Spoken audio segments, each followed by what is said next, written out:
Salut tout le monde. Alors, aujourd'hui, on est le 17 octobre. On est 2 mois après la montée de la montagne. Alors, c'est le court-métrage, mais je vais monter ça pareil comme une capsule fibro. Alors, le sujet aujourd'hui, ça va être dépasser ses limites.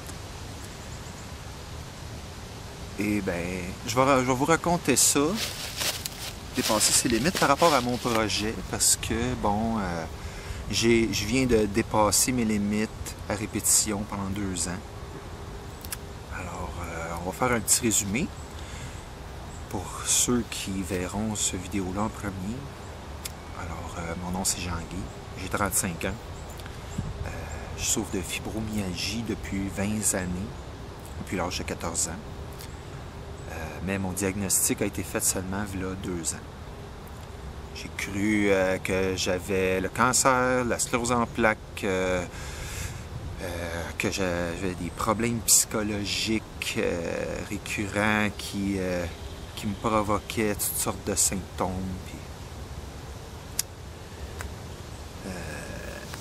J'ai vécu comme ça pendant bien longtemps. Puis c'est l'hyperacousie qui m'a arrêté il y a 2 ans. Alors, l'hyperacousie, c'est carrément le contraire de la surdité. Alors, j'entends plus fort que la moyenne, en normal. J'entends au moins 2 à 3 fois plus fort que normal. Ce qui fait que si je suis dans une conversation d'environ 3 ou 4 personnes, puis que ça se met à rire, c'est déjà assez fort que ça me fait la même douleur qu'un bruit dans l'oreille, ou quelqu'un qui crie. En pas longtemps, je suis complètement irrité. Et puis, le phénomène que ça crée, c'est que quand je m'irrite les oreilles, plus sont irritées à cause du son, plus ça fait mal facilement et avec moins de son. Et puis là, ça peut dégénérer en crise de sensibilité vraiment grave, là, où est-ce que je vais même juste chuchoter, puis ça va me faire mal aux oreilles. Et puis, écoute, je sais pas moi, 20 minutes de dépassement de cette limite-là peut causer une sensibilité qui peut durer des semaines, puis même des mois. Alors, c'est ça. Puis ça siphonne l'énergie.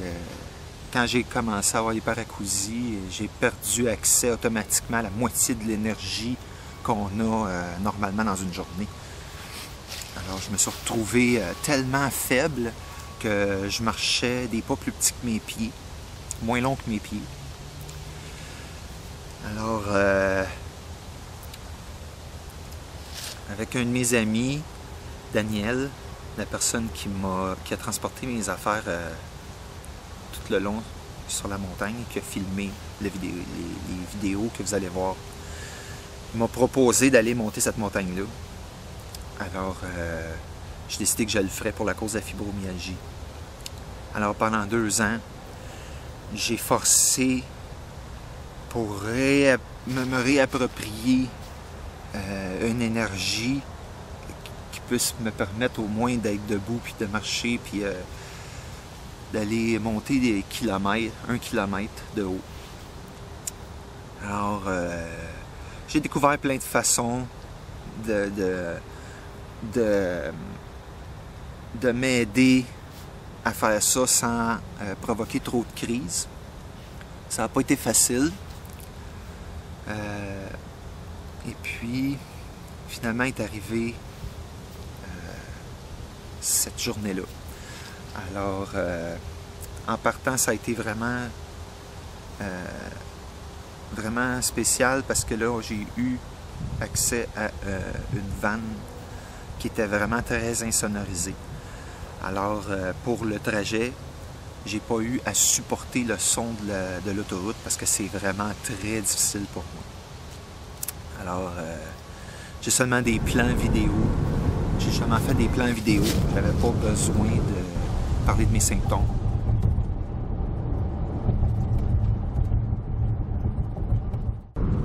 eu assez d'élan pour tomber sur ta personne. C'est ça qu'il vient de te dire? Alors, le trajet a quand même duré 8 heures parce qu'il a fallu que je m'arrête souvent pour mes jambes. Puis, juste me déraquer parce que une position fixe, quand on a la fibromyalgie, c'est vraiment pas bon pour les symptômes, ça les fait monter. Alors, je suis arrivé la veille du 17 août. J'ai couché là. Et puis le lendemain, ben de bonne heure, on est parti.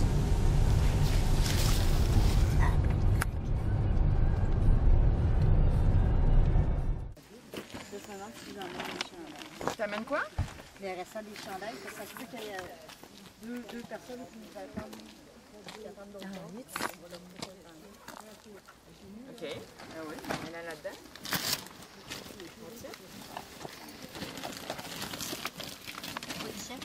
Non, je regardais sur mon Kodak. C'est parce que je me sens nulle.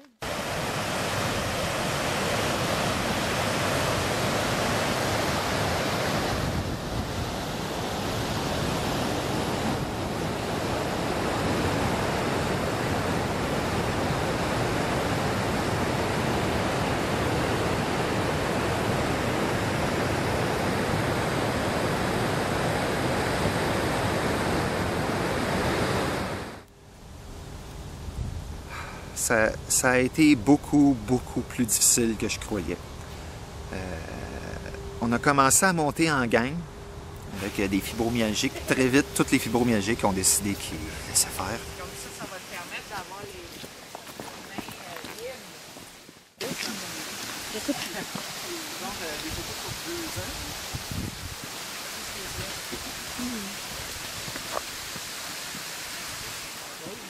La couleur va être comme couvée dans les airs avec personne gracienne. Il n'y a comme pas de tronc. Tout est ça. Vraiment spécial. Donc c'est ça, ouais. Alors j'ai continué.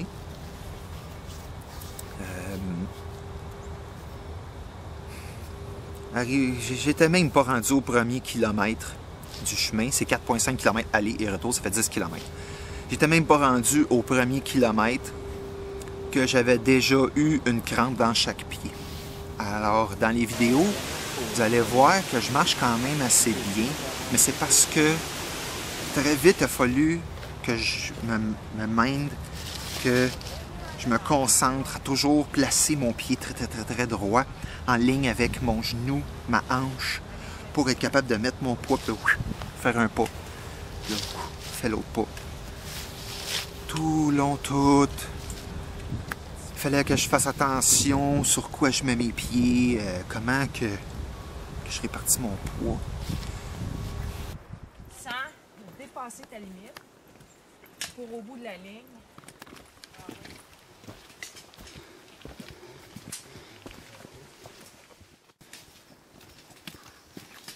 Les jambes commencent à être faibles. C'est pas drôle, hein?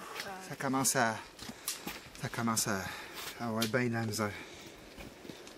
Oui. Tu comprennes ton cerf-volant? Non, mais ça prend 40 gallons d'eau, faire un gallon de sirop. J'ai hâte d'arriver à prendre ma pause. Dans le Meridi, ça vraie va prendre pause. 400 gallons d'eau.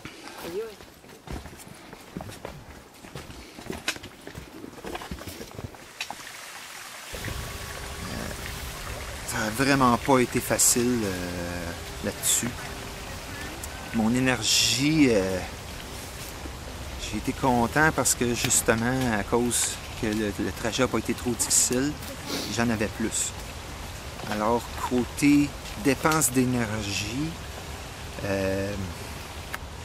je dirais, rendu en haut de la montagne, là, je commençais à me dire que j'en avais plus. Même, je dirais, au premier sommet.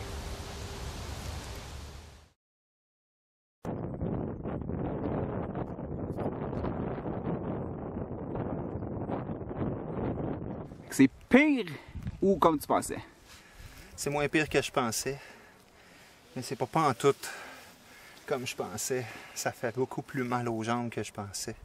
Je pensais que j'aurais tout le corps en douleur. Mais finalement, c'est vraiment toutes les jambes qui prennent le coup, là. Le reste du corps, c'est correct? L'énergie s'en va.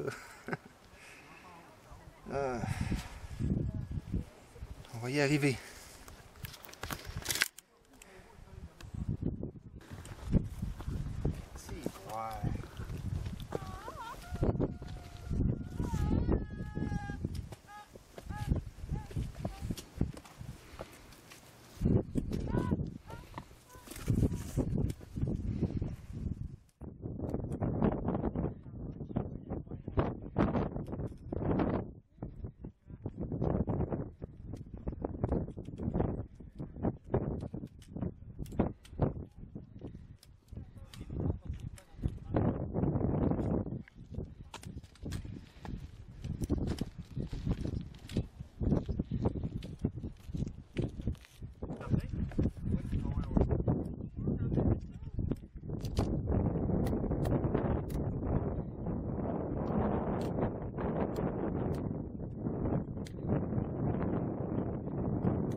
Lâche pas!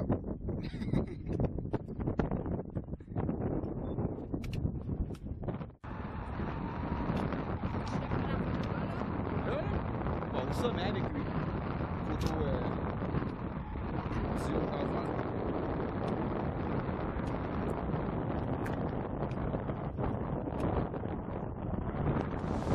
Arrivé en haut de la montagne, c'est drôle parce que c'est là que j'avais le moins mal. Probablement que l'euphorie d'arriver là était assez forte, que ça l'a comme bypassé la douleur. Ben, Régent, tu pouvais pas être là. C'est un petit peu ici. Didier. On peut venir ici un peu. Et puis Betty aussi. Ici, en Bretagne.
Excellent.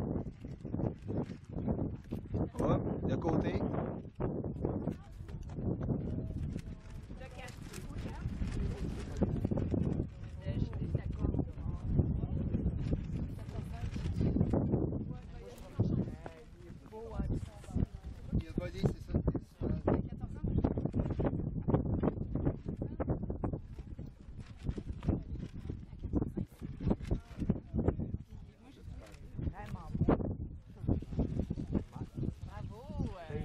Défi relevé!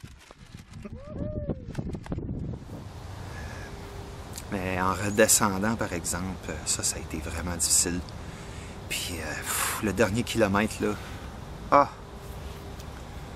j'avais plus d'énergie, j'avais plus d'émotion. J'étais plus capable de réfléchir comme il faut. La seule affaire qui se passait, c'est pied, position, pied, position, pied, position. C'était vraiment tough.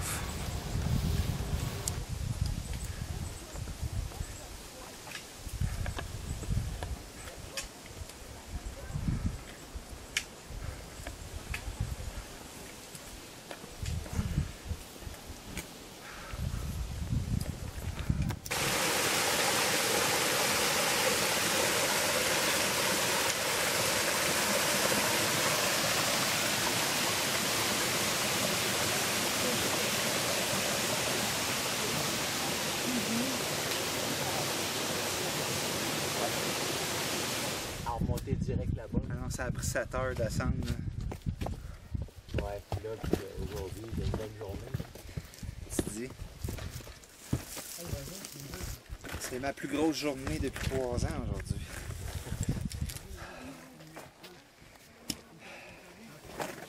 Déjà que je suis content d'être arrivé sans trop de douleur en haut. J'étais sûr que j'étais pour souffrir puis brailler avant d'arriver en haut. Moi. Mais ça va être bien demain ou après-demain. Oui, bien, autant d'exercices, là. Comme elle dit. Mais qui arrête tantôt, là, pour de bon. Je pourrais avoir une crise là, qui pourrait durer facilement 4 jours. Ouais. On verra bien. Ça, c'est croiser les doigts. Ça, c'est comme jeter un dé 100, un dé à 100 faces, puis on verra bien ce qui se passe. On va y aller, là. T'as filmé ça? J'ai filmé ça. Ça, à mon insu, comme ça, vie privée. Hein? Il continue, là. Ouais, j'arrête pas. Je te C'est suis. une vedette. Je te suis avec le zoom. Ça. C'est ça une vedette. Ouais. Lady Je suis Di. rendu dans ton nez, là. Ok, ça, c'est vraiment pas Elle beau. fait pas comme le pape.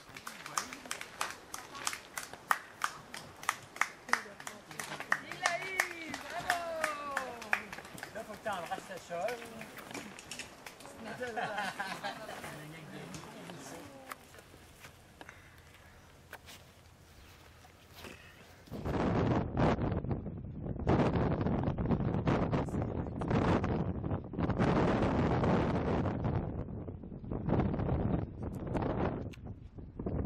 Ok, assez assis.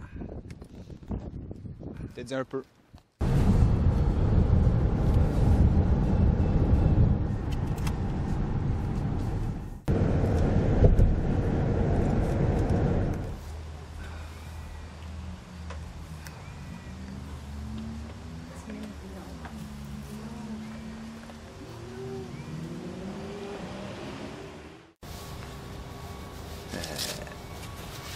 Je veux remercier aussi les gens qui étaient là.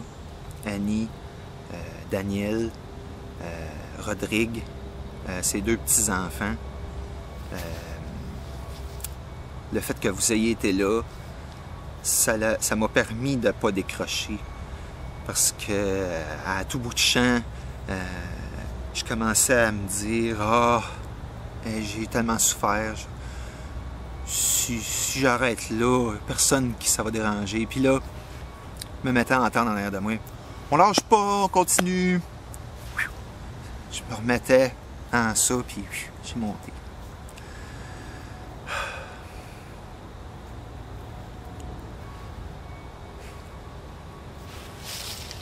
Alors là, on est 2 mois. On est 2 mois après la fin de ça. Quand je suis arrivé à la maison, ça a été vraiment dur les premiers jours. Puis après, je sais pas, je me suis senti un peu comme d'habitude, là, comme les 2 dernières années. Fait que j'ai même été un peu marché dans le bois, mais ça a duré juste une semaine. Après, j'ai eu comme une espèce de choc. Je sais pas trop comment l'expliquer. Je suis tombé en fatigue chronique. Puis là, les douleurs ont monté, les spasmes, les étourdissements, les crises de vertige. Tout le kit. Les décharges électriques. Là, on est 2 mois plus tard. Alors, je suis encore dans ça. La fatigue chronique n'est pas finie. Aujourd'hui, je suis dans une crise de vertige. Sauf que là, le temps avance à un moment donné. Alors, j'ai pas le choix, là. Faut que je fasse cette vidéo-là. Puis, j'ai une échéance à respecter pour Indiegogo, le projet qui m'a permis d'avoir l'ordinateur qui me permet de faire cette vidéo-là. Je ne sais vraiment pas combien de temps ça va durer. Ça fait 2 mois.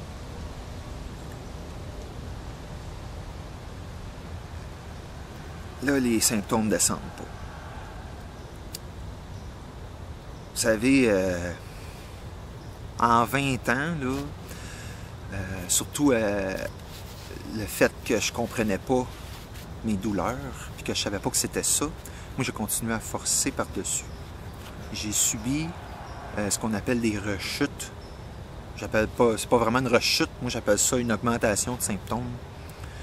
C'est que pour une raison X, on a trop forcé ou on a trop stimulé notre système, ou je ne sais pas. Puis tout d'un coup, les symptômes, ils montent d'un cran. Il y a des nouveaux symptômes qui se rajoutent, comme mettons l'hyperacousie ou un acouphène. J'avais pas ça avant. L'acouphène est apparu il y a 6 ans. Et puis mon hyperacousie est arrivé il y a 3 ans, 2 ans, 2 ans et demi. À cause que j'avais forcé, j'avais fait mon organisme environnemental. À la fin de mon organisme environnemental, ben, j'ai eu l'acouphène, l'hyperacousie, puis des sudations extrêmes si j'ai le malheur de me coucher un petit peu trop réveillé, si on peut dire. Alors, c'est possible que présentement, ma fatigue chronique, puis tous les autres symptômes qui sont en train de se rajouter, puis qui sont là automatiquement, ça se peut qu'ils restent. Ça se peut que je sois pris avec ça, t'sais. On va voir quand ça va faire 6 mois, ça veut dire dans 4 mois.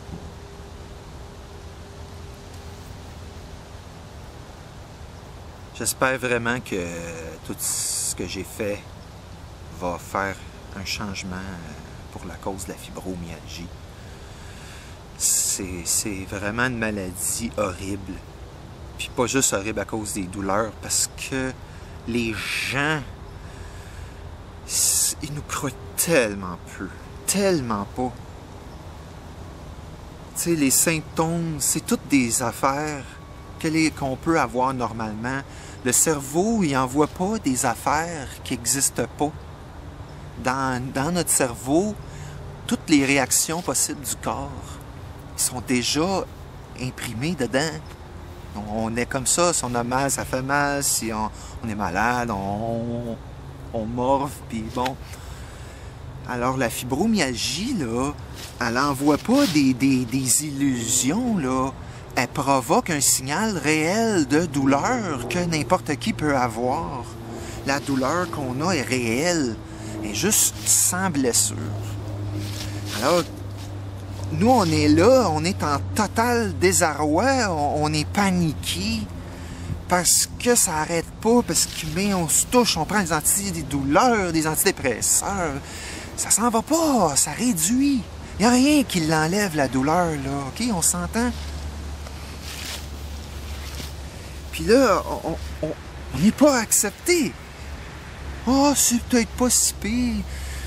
Oh, tu travailles pas. C'est complètement aberrant. Nous, on est là. On perd notre vie, on perd notre quiétude, on perd notre sanité d'esprit. On perd nos jobs, on perd l'argent, on peut perdre la maison, perdre nos conjoints. On en a envie de se suicider. C'est aussi pire que la sclérose en plaques. Hein? Ça n'a pas d'allure que ça ne soit pas reconnu. Il faut que ça fasse quelque chose. Alors, je vais parler de certains détails que j'ai remarqués par rapport au fait de pourquoi on n'est pas reconnu encore. Il y a certains problèmes majeurs qu'on dirait ne sont jamais considérés quand on parle de la reconnaissance de la fibromyalgie. Alors le premier, c'est la quasi-absence de connexion entre les organismes de fibromyalgie et les autres organismes qui ont apparemment aucune connexion. Mais comme un organisme de prévention du suicide ou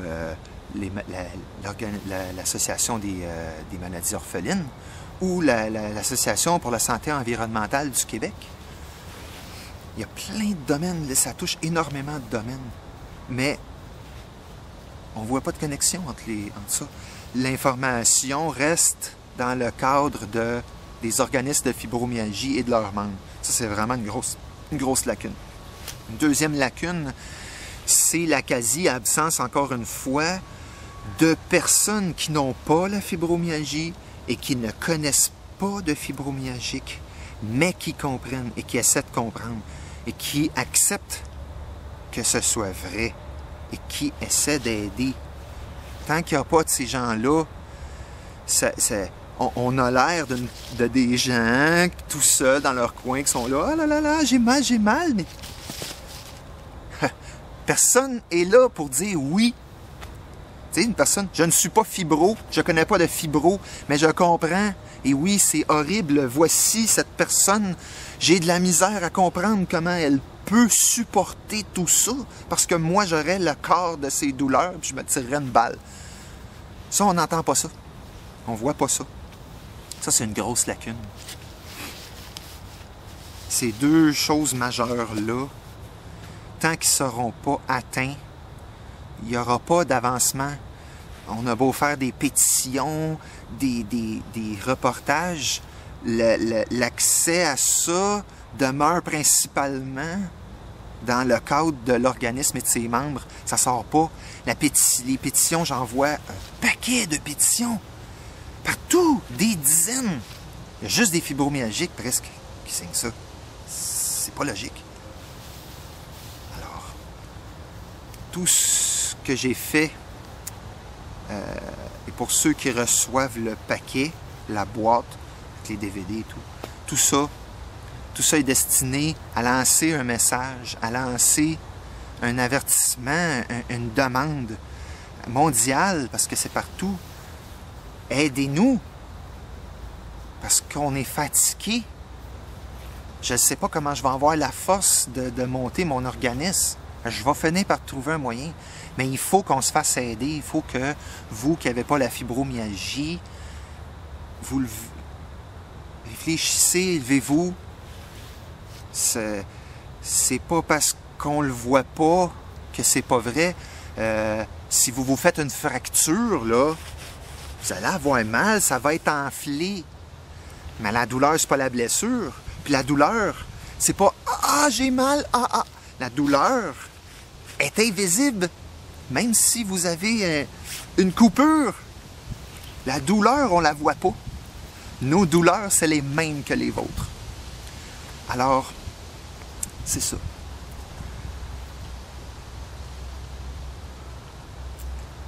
Je vais finir ça là-dessus parce que là, j'ai trop dépensé d'énergie en parlant comme ça. J'ai des étourdissements, là, que ça finit abruptement. Mais je pense que ça, c'est la réalité. Alors,